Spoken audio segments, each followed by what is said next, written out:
شهر دموي يعني بالنسبة لنا كمصريين.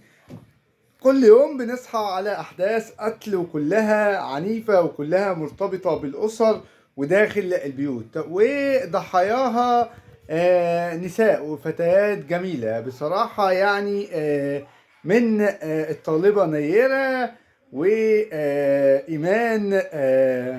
الراشد الأردنية، والنهاردة مذيعة شيماء جمال. المذيعة شيماء جمال مذيعة في برنامج المشاغبين. المذيعة كانت تتعرض لحالة نفسية منذ فترة في معظم البثات المباشرة ليها على صفحتها، ولكن تفاجأنا من 20 يوم اختفائها تماما. وقام جوزها اللي هو بيعمل بأحد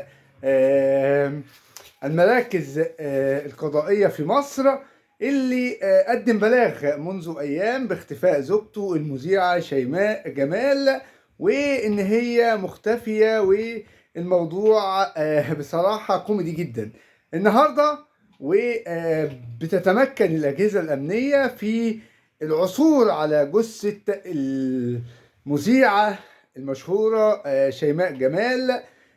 بعد ما ضيقوا الخناق والتحريات كشفت ان هي قتلت على يد زوجها، وانها مدفونة باحد الفلل بالمنصورية.